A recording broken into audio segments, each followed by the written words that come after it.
Salut à tous et bienvenue sur notre chaîne d'Épanne informatique. Aujourd'hui, on plonge dans un sujet qui semble tout droit, sorti d'un film de science-fiction, mais qui est bien réel, l'intelligence artificielle quantique. C'est la fusion de deux domaines révolutionnaires. D'un côté, l'IA qui imite l'intelligence humaine, de l'autre, l'informatique quantique qui exploite les lois étranges de la physique subatomique. Ensemble, elles promettent de résoudre des problèmes que même les superordinateurs les plus puissants d'aujourd'hui ne peuvent pas gérer. Préparez-vous, on remonte le temps pour découvrir comment cette idée folle est née et a évolué. L'aventure commence bien avant que le terme IA quantique n'existe. Dans les années 80, deux physiciens visionnaires ont jeté les bases sans le savoir. En 1982, le légendaire Richard Feynman se demande comment simuler efficacement des systèmes quantiques. Il se rend compte que les ordinateurs classiques sont terriblement mauvais pour ça. Il lance alors une idée révolutionnaire. Et si on utilisait un ordinateur qui fonctionne lui-même selon les principes quantiques? C'est la naissance conceptuelle de l'ordinateur quantique. 3 ans plus tard, en 1985, David Deutsch, de l'université d'Oxford, formalise cette idée. Il décrit la machine de Turing quantique universelle, un modèle théorique pour un ordinateur quantique capable de simuler n'importe quel système physique. C'est un pas de géant. Deutsch a prouvé que l'idée de Feynman n'était pas juste une fantaisie, mais un concept mathématiquement solide. Sans ces deux pionniers, on ne parlerait même pas d'informatique quantique aujourd'hui. Mais à cette époque, le lien avec l'IA n'était pas encore évident. C'était de la physique fondamentale. Faisons un bond dans les années 90, une décennie cruciale. C'est là que le potentiel de l'informatique quantique commence vraiment à se dévoiler. En 1994, le mathématicien Peter Shor secoue le monde de la cryptographie. Il développe un algorithme quantique capable de factoriser de très grands nombres exponentiellement plus vite que n'importe quel algorithme classique. Pourquoi c'est énorme? Parce que la sécurité de la plupart de nos communications sur Internet repose sur la difficulté de cette factorisation. L'algorithme de Shor a montré que les ordinateurs quantiques n'étaient pas seulement des jouets pour physiciens, mais des outils potentiellement capables de briser les codes de sécurité mondiaux.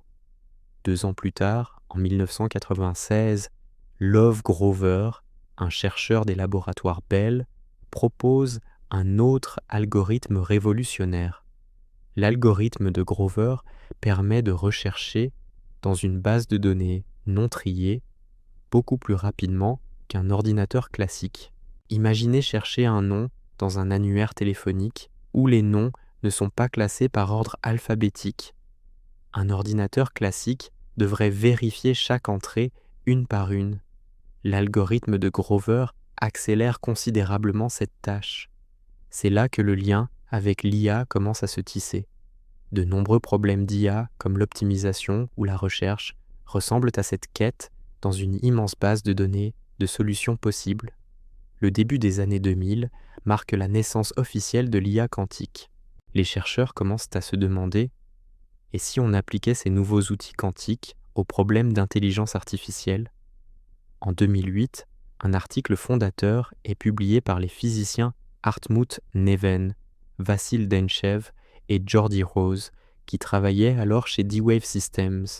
Ils présentent un concept appelé le recuit quantique, une méthode pour trouver la meilleure solution à un problème d'optimisation en utilisant un système quantique. Ils l'appliquent à un problème de classification d'images, une tâche classique du machine learning. C'est l'une des toutes premières démonstrations pratiques, même si elle est limitée, de l'IA quantique en action.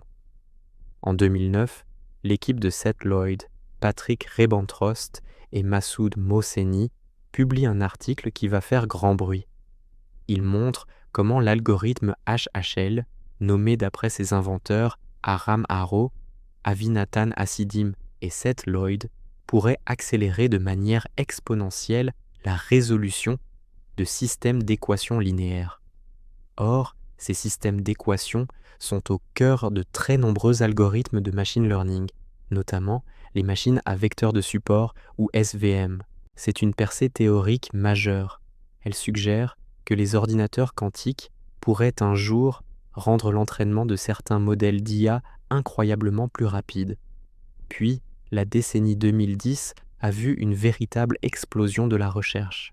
Les géants de la tech comme Google, IBM et Microsoft se lancent dans la course à la construction d'ordinateurs quantiques fonctionnels. En 2013, Google et la NASA créent le Quantum Artificial Intelligence Lab. Ils achètent un ordinateur de D-Wave et commencent à explorer son potentiel pour des problèmes d'optimisation complexes. C'est un signal fort. L'IA quantique n'est plus seulement un sujet de recherche académique, elle devient un enjeu stratégique pour les plus grandes entreprises technologiques du monde. En 2014, l'équipe de Seth Lloyd frappe à nouveau. Il publie un article montrant comment les principes quantiques pourraient être utilisés pour améliorer les systèmes de recommandation, comme ceux utilisés par Netflix ou Amazon. L'idée est d'utiliser des états quantiques pour représenter les préférences des utilisateurs de manière beaucoup plus riche et complexe que ce que permettent les bits classiques. C'est une autre application concrète qui montre le potentiel commercial de l'IA quantique. L'année 2017 est une autre date clé. Des chercheurs d'IBM, dirigés par Jay Gambetta, réussissent à simuler la structure électronique d'une petite molécule sur leur processeur quantique. Pourquoi est-ce important pour l'IA ? Parce que la simulation de molécules est un problème d'optimisation extrêmement complexe, crucial pour la découverte de nouveaux médicaments ou de nouveaux matériaux. Cette démonstration prouve que les ordinateurs quantiques, même encore petits et imparfaits, peuvent déjà s'attaquer à des problèmes qui sont hors de portée des supercalculateurs classiques.